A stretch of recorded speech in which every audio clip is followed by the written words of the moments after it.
Assalamualaikum warahmatullahi wabarakatuh. Salam sejahtera bagi kita sekalian. Adik-adik mahasiswa, adik Untat ya, yang akan mengadakan wawancara tentang perawat jiwa. Nama saya Rosander Abiantu, atau biasa dipanggil Kak Sande. Pendidikan saya D3. Ya, saya sebagai kepala ruangan di ruangan 1. Saya mulai bekerja di rumah sakit ini dari tahun 1990. Saya pernah pendidikan di STTIK atau di teologi. Jadi maksud saya untuk mengambil pendidikan itu, yang pertama saya sebagai agama Kristen yang harus saya pakai untuk melayani. Kemudian dalam berkaitan dengan tugas saya di rumah sakit Madani ini, ya, karena di rumah sakit atau pasien-pasien jiwa itu ada yang namanya waham kebesaran, waham agama, sehingga saya mampu untuk menjelaskan ketika ada pasien yang berwaham agama. Ya. Contoh, pasien itu mengatakan bahwa dia utusan dari Tuhan atau utusan dari Allah. Bagaimana perawat jiwa harus mampu menjelaskan itu dan memberikan dia pengertian, pemikiran yang realita kepada pasien itu, sehingga dia tidak menganggap dirinya bahwa dia adalah wakil Tuhan. Sedangkan kita manusia, siapapun dia, itu ciptaan Tuhan, bukan utusan Tuhan. Ya, waham tidak bisa dibantah. Ketika kita membantah waham, itu pasien pasti akan tambah gelisah dan akan marah. Jadi sebelum saya di sini, saya pendidikan di Makassar, SPKSJ, Sekolah Perawat Spesialis Jiwa, dulu selama 1 tahun. Ya, baru bisa dipekerjakan di sini.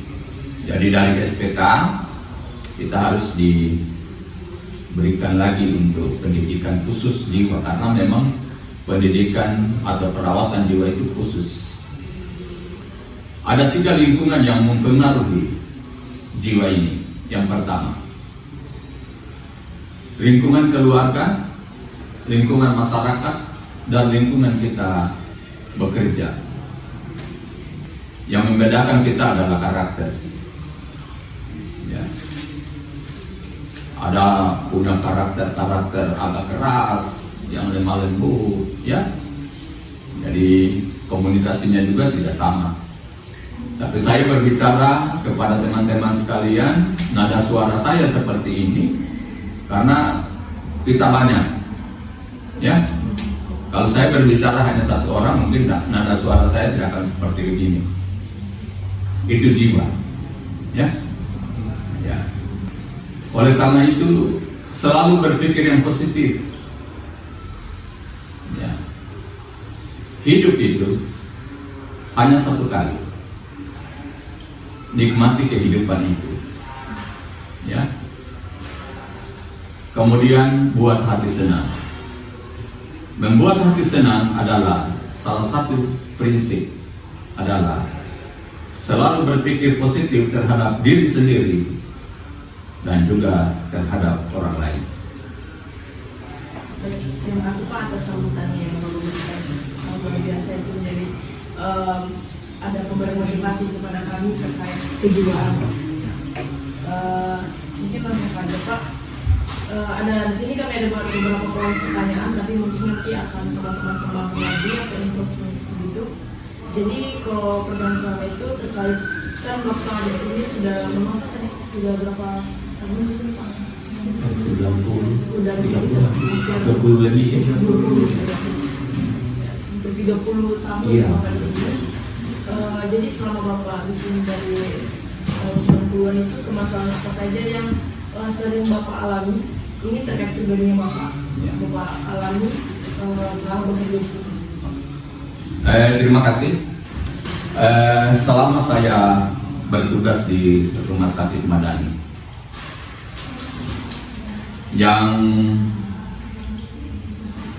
saya alami di rumah sakit ini, yaitu yang pertama dalam hal penanganan pasien, khususnya pasien-pasien yang gaduh gelisah. Kemudian untuk pribadi saya dulu paling berani menangani pasien jiwa. Saya selalu berprinsip saya harus menolong pasien itu. Ya. Saya ingin supaya pasien itu dia masuk di rumah sakit ini tidak sama dengan dia pulang. Ya, dia harus ada perubahan dan dia harus tenang dan dia harus istilahnya sembuh, dalam tanda kutip sembuhnya. Ya, saya pernah katakan kepada mahasiswa yang praktek bahwa kalau dulu saya dalam hal menangani pasien itu, kalau bukan pasien yang pijak, saya yang pijak. Nah, karena terlalu berani. Tapi itu saya berpikir itu berani bodoh. Ya. Padahal ada komunikasi yang harus dibangun sehingga tidak terjadi seperti itu. Ya. Oleh karena itu saya selalu pentingkan sekali dalam penanganan pasien jiwa itu adalah komunikasi. Sebenarnya pasien itu dia akan pergi menemui seseorang yang bisa menjadi tempat curhatnya di sana. Tetapi ketika dia tidak menemukan, dia akan pasti bunuh diri. Bunuh diri dia di situ karena dia tahu bahwa di situ banyak orang. Ketika mayatnya nanti ada yang urus. Ya. Dan Pak, di sini kita pernah tidak Pak merasakan bahwa kita stres selama bekerja di sini karena adanya pengaruh dari para pasien, ataupun pasien yang kan terus mengamuk. Sebagai manusia, ya saya pikir juga, tapi tidak terlalu berat, ya, karena kita punya ilmu. Ya, saya mau bilang, ya stres itu sedikit, karena kita punya ilmu tentang penanganan pasien jiwa. Ya, saya selalu katakan, yang tidak bisa ditangkis di sini, ketika kita diludahi dan juga disiram. Ya, dan sudah pernah disiram, pernah diludahi, ya, dalam hal penanganan pasien. Jadi kita sedikit, ya, was-was, stres, ya, bagaimana ini, ya, orangnya lagi besar sekali, ya, oke. Kemudian Pak, itu selain Bapak dari merasakan stres yang misalnya dari perilaku orang yang segitu ini, Bapak, apa yang lagi Bapak rasakan selain daripada itu? Dari kepribadiannya Bapak, mungkin Bapak yang merasa bahwa ini sangat mengganggu daripada psikis saya, atau seperti apa Pak? Ya. Saya pikir kalau kita mau melaksanakan tanggung jawab kita, kalau perasaan-perasaan itu sangat kecil bahwa ini akan mengganggu saya, ya. Yang jelas sebagai perawat jiwa itu berpikir bagaimana supaya pasien itu bisa ditangani. Yang ada di dalam pemikiran kita mau menolong pasien itu. Nah, ya karena kebetulan saya yang diwawancara ini, ya saya tidak tahu kan yang lain-lain. Ya seperti itu. Tapi kalau saya seperti itu, ya karena saya berpikir saya punya ilmu tentang bagaimana untuk merawat pasien jiwa. Dan ilmunya itu khusus, tidak sembarang. Ya, seperti itu. Ya.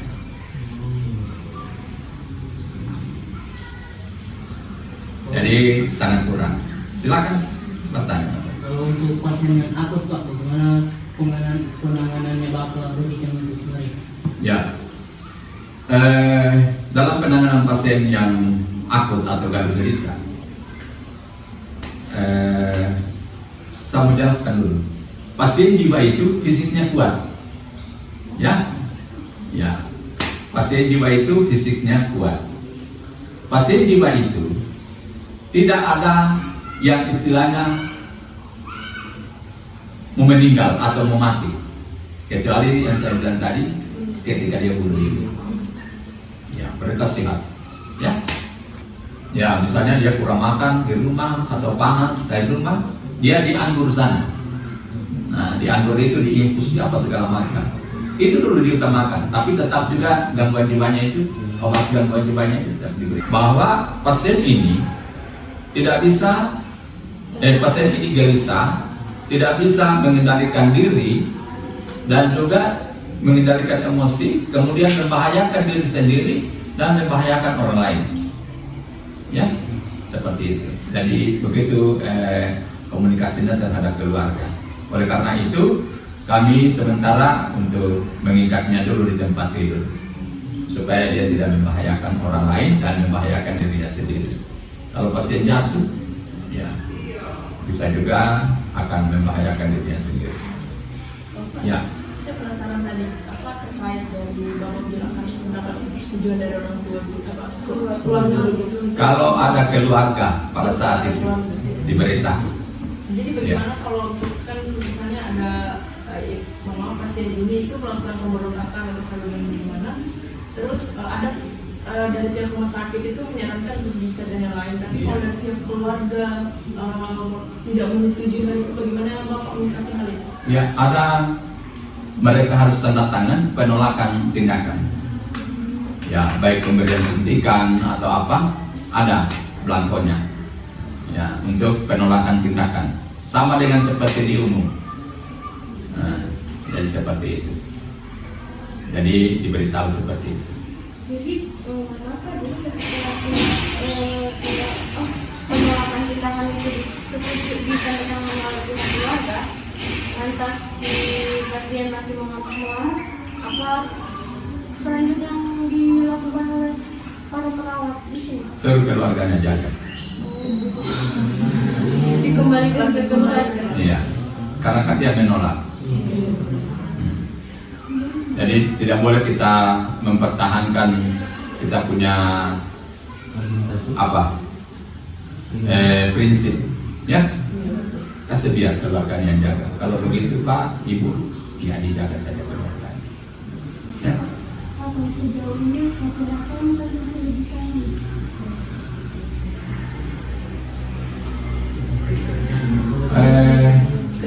pasien yang gangguan gelisah itu yang sulit ditangani.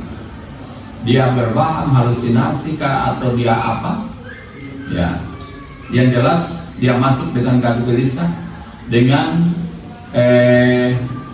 ini yang paling sulit penolakan untuk dia mau dirawat. Saya tidak mau dirawat, ya apa? Ya saya tidak sakit. Nah, seperti itu. Itu agak sulit kita tindaki, ya.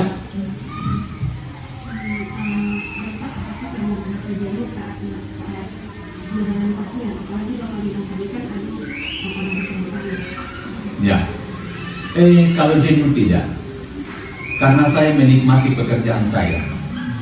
Saya sendiri, ya, saya menikmati pekerjaan saya, dan saya merasa bahwa itulah tugas saya. Oleh karena itu, saya tidak merasa jenuh dalam hal melaksanakan tugas. Kemudian saya pernah bilang, mungkin ada sedikit masalah di rumah, tapi ketika saya datang di sini melayani mereka, agak teratasi. Di sini saya bisa senyum, ya. Saya bisa bicara-bicara dengan pasien, kemudian saya tertawa dengan pasien, senyum, ya, seperti itu. Jadi saya menikmati. Artinya untuk kebosanan, saya pikir saya tidak bosan. Yang saya berpikir, karena saya merasa bahwa itulah tanggung jawab saya, itulah skill saya, dan itulah saya punya pekerjaan. Ya, yang membuat saya punya hidup atau membuat saya punya keluarga bisa makan dan minum. Seperti itu. Jadi menikmati, ya. Iya. Apa tadi itu? Bapak biasa kalau dari rumah ke sini, di sini tuh biasa happy, senyum gitu. Jadi itu bisa dibilang mereka ada bawa dampak baik lah untuk bapak yang Iya. bisa lagi stres malam, lagi Oke. stres di rumah. Iya. Ya, begini. Saya pernah katakan sama mahasiswa ketika kita ada masalah sedikit di rumah. Misalnya dari Palu ke Maporo atau ke rumah sakit sini. Kalau di jalan itu sementara bawa motor coba menyanyi lagu yang kita senangi. Ya. Menyanyi lagu yang kita senangi. Kemudian ketika kita bertemu dengan orang yang kita tahu, senyumlah kepada orang itu. Ya, coba kita bayangkan kalau orang yang tidak pernah senyum satu hari, bagaimana mukanya pada sore hari. Ya, mengkerut itu dia punya muka pasti. Ya, seperti itu.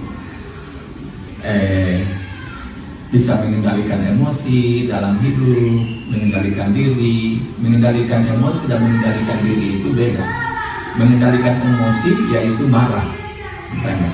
Kemudian kalau mengendalikan diri itu adalah keinginan-keinginan. Misalnya ingin mau pulang, ingin mau punya motor, ingin apa. Nah, kalau misalnya belum kita bisa capai, jangan dulu kita paksakan diri. Itu yang saya bilang, kendalikan diri. Nah, pengendalian diri harus ada di situ. Coba kalau orang-orang yang tidak bisa mengendalikan diri, ya pasti dia sudah teriak-teriak. Karena ya emosi juga, karena dia tidak terpenuhi apa yang dia butuhkan pada saat itu. Ya. Kan di sini pasien lagi gelisah.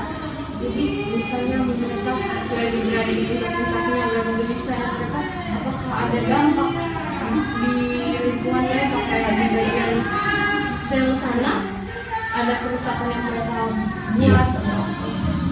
Biasa membanting ranjang, ya jendela-jendela itu nanti kita bisa jalan-jalan, nanti kita lihat itu jendela-jendela, seperti ada yang beres.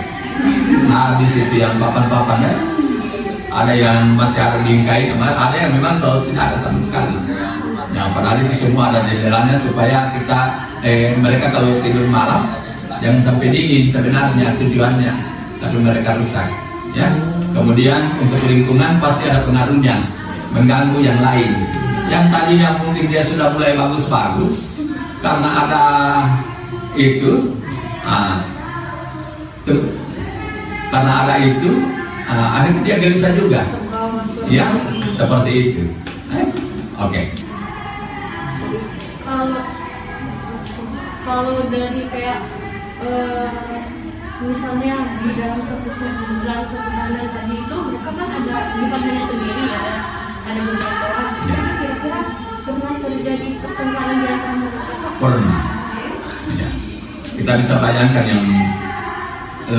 yang satu lain maunya lain, yang lain dia punya jawaban ya. Ada yang bicara begini, satu yang akhirnya mereka tidak baku paham, akhirnya mereka berkelahi. Ya, biasanya juga mereka berkelahi ketika gara-gara rokok. Ini jiwa ini susah mau dilarang untuk merokok. Ya, misalnya satu dapat rokok, satu tidak dikasih, atau dia mungkin rampas rokoknya temannya, akhirnya mereka sampai berkelahi. Ya, seperti itu. Kemudian Pak, kan Bapak di sini sudah lama bekerja di sini. Iya. Dan apakah Bapak pernah mendapatkan support entah itu dari keluarga atau dari keluarga pasien atau dari teman-teman sekitar? Banyak. Ya. Ketika pasien biasanya akan pulang, ya, misalnya pulang dari sini, dijemput oleh keluarganya. Saya harus memberikan edukasi, ya, kepada keluarga itu. Bagaimana dia penerimaannya terhadap pasien, dan juga bagaimana dia harus merawat dia pasien di rumah, ya, seperti itu. Dan mereka Ya, selalu mengucapkan terima kasih Pak Menteri sudah memberikan nasihat atau sudah memberikan motivasi. Ya, Oh, jadi kebanyakan dia dalam bentuk lisan, Pak. ya, kebanyakan tulisan. Apakah fasilitas yang ada di sini ada batasan waktunya? Ya, Kebalikan. bagus sekali. Pasien jiwa tidak bisa ditentukan kapan dia sembuh. Saya bilang tadi unik, ya. Ini harus dia ketawa besok dia marah-marah, besok lagi dia menyanyi, ya. Ya, jadi tidak bisa ditentukan untuk khusus pasien jiwa. Tapi kalau luka operasi, saya bisa tentukan bahwa 5 hari saya buka jahitannya. Tapi jiwa tidak bisa, menyangkut hati, pikiran, perasaan. Ya, sehingga saya bilang tadi yang membedakan kita pada saat ini adalah karakter, tidak sama. Baik Pak, saya begini kan, untuk rumah sakit ini kan tidak selamanya pasien di sini. Dari Bapak, bagaimana jika ada keluarga pasien yang tidak mau ambil pasiennya di dalam di sini? Iya, oke. Bagus juga ini pertanyaannya karena ini ruangan gaduh gelisah. Beberapa hari kemudian ketika pasien itu sudah punya kriteria untuk dipindahkan di ruangan tenang, dan ruangan tenang itu adalah ruangan yang dipersiapkan pasien itu untuk pulang atau dijemput oleh keluarganya. Nah, kriteria pasien yang bisa pindah, yang pertama sudah mulai tenang, bukan sudah tenang ya, sudah mulai tenang, sudah mulai kooperatif, artinya yang kita tanya sudah sesuai dengan jawabannya yang kita harapkan. Kemudian tidur makannya sudah bagus. Jadi itulah pasien yang bisa kita pindahkan dari ruangan ini. Dan di sini Pak kan pasti banyak di sini berbagai permasalahan juga di sini. Nah di sini Bapak dari semua permasalahan itu apa solusinya Bapak dalam menangani hal itu? Iya.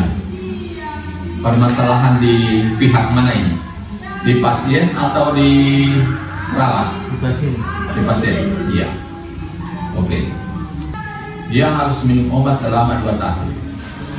Tetapi kalau dia sudah berulang atau sudah berulang lagi dia masuk kambuh lagi, seumur hidup dia harus minum obat. Ya, tapi bukan berarti dosisnya itu akan sama ketika sudah lama nanti dia minum. Pasti dokter akan sedikit dikurangi dosisnya. Misalnya yang 2 mili mungkin kurang setengah, minumnya pagi dengan malam, ya nantinya kalau sudah bagus-bagus sekali ya mungkin kurang malam, seperti itu. Artinya obatnya itu mungkin kurang pakai tidur lah, seperti itu, supaya dia bisa tidur malam, ya. Setelah pasien akan pulang dari sini, pasien itu harus duduk, atau kalau misalnya 2 keluarganya dia dengan pasien, jadi tidak boleh itu bicara hanya pasien tahu atau keluarga saja, harus ada pasiennya membuktikan bahwa apa yang saya bicarakan itu semua keuntungan daripada pasien. Yang biasa saya berbicara dari pasien dulu. Nah, saya bilang Assalamualaikum warahmatullahi wabarakatuh. Dia jawab, Pak, hari ini mau pulang Bapak? Senang tidak mau pulang? Ya, oh saya senang sekali. Kira-kira nanti Bapak kalau mau pulang, mau kerja apa di sana? Ya, seperti itu. Ya, oh saya mau kerja di kebun atau di sawah. Saya ingin membantu satunya orang tua. Orang tua saya ini sudah tua. Oh ya, itu bagus. Memberikan pujian boleh, tetapi menjanji pasien tidak boleh. Ya, edukasi yang saya berikan seperti itu. Kemudian kalau di rumah nanti Bapak atau Ibu, tolong obatnya ini diminum, ya. Karena kalau tidak diminum, itu Bapak atau Ibu pasti kambuh lagi, ya.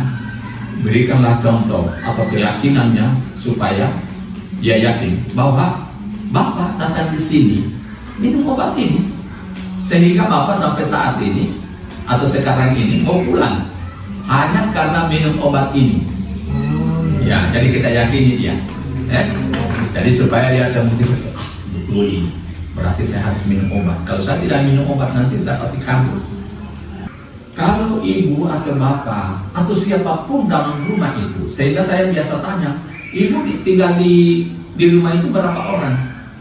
Karena saya akan berpikir bahwa semua ada yang di rumah itu harus tahu ini bahwa dia ini sakit, bahwa dia ini baru keluar dari rumah sakit, dan diperlakukan dengan baik, bukan diperlakukan misalnya kalau dia di rumah kita takut semua, oh, ini dari rumah sakit ini bahaya ini, tidak boleh begitu.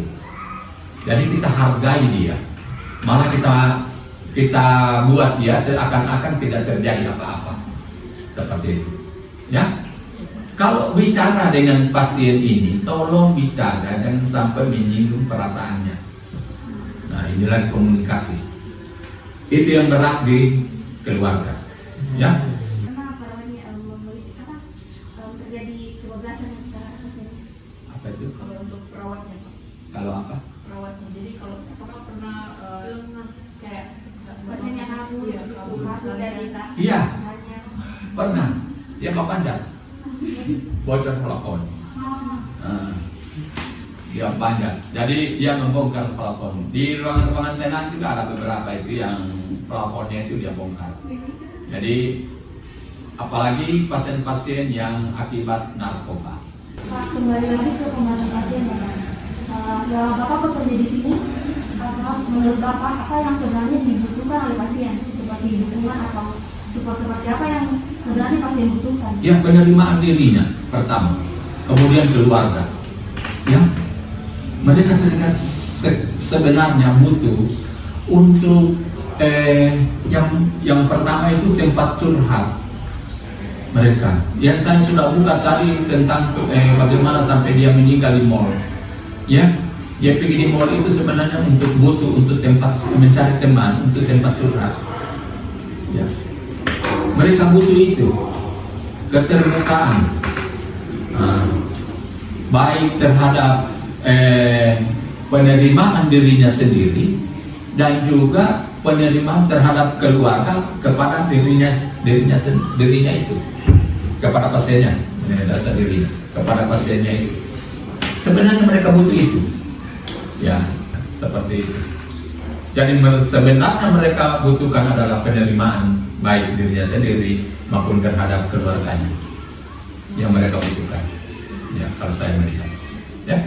Terima kasih Pak. Ini pertanyaan cocok dari kami Pak. Nah, pesan dari Bapak sebagai orang yang hampir 30 tahun menangani orang di sini, pesan dari Bapak untuk kami yang di luar sana, yang kan bisa dibilang orang-orang seperti sini masih banyak biasa keluyuran begitu kan Pak. Jadi dia belum ditempatkan di sini, tapi masih kayak orang-orang ini realitanya saja. Itu banyak kayak kami sendiri biasa lari untuk melihat orang lain itu lari, ada dikatakan dia sedang tanda kutip mengejek bahkan. Nah, pesan dari Bapak untuk teman-teman di luar sana ketika dihadapkan pada situasi seperti itu. Oke. Yang pertama, teman-teman sekalian, sekiranya bisa bantulah mereka. Bagaimana membantu mereka? Ketika mendapat pasien yang gelangkangan, cari tahu alamatnya, cari tahu keluarganya, kira-kira masalahnya sampai tidak dibawa di rumah sakit itu kira-kira apa. Biasanya karena tidak ada BPJS-nya. Ya, kalau bisa teman-teman urusakan bantu dia. Saya selalu bilang, selama kita masih bisa bantu orang, ya. Itu yang saya bilang tadi, jangan berpikir bahwa berapa saya mendapat sama orang itu. Harus punya kerelaan. Yang saya selalu bilang bahwa mari kita melayani dengan hati, ya, bukan karena apa-apanya, ya, seperti itu. Ada lagi bisa bertanya? Sepertinya sudah cukup Pak. Ya, oke. Teman-teman sekalian, terima kasih kepada teman-teman yang sudah memberikan pertanyaan kepada saya. Hidup hanya satu kali, nikmati kehidupan. Kalau kita sudah mati, tidak ada lagi. Ya, oleh karena itu buat hati senang, ya, peduli dengan orang. Ya. Kemudian saya bilang supaya selalu berpikir yang positif, baik terhadap diri sendiri maupun terhadap orang lain, sehingga kita merasa bahwa dimanapun kita berada di lingkungan manapun, bahwa orang-orang di sekitar kita itu semuanya baik. Jadi saya bilang tadi, yang paling berpengaruh itu gangguan jiwa itu terjadinya di lingkungan, yaitu keluarga, masyarakat, dan tempat kita bekerja.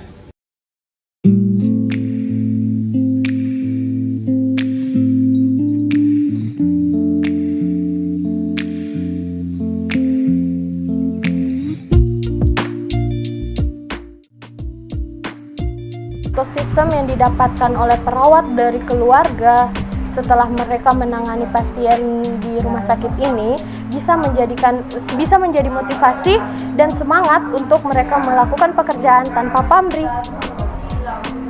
Dampak positif dari pasien RSJ terhadap pribadi seseorang yang bekerja di RSJ ini bisa menjadi hiburan dan kembali bersemangat untuk menjalankan tugas sebagai perawat di RSJ ini.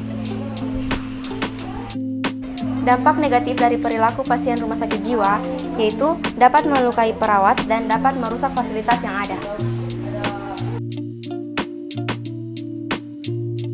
Dan pesan untuk kita semua ketika kita bertemu atau dihadapkan pada orang yang memiliki kekurangan atau gangguan jiwa yaitu Jangan jauhi, jangan mengejek, bantu proses pengobatannya.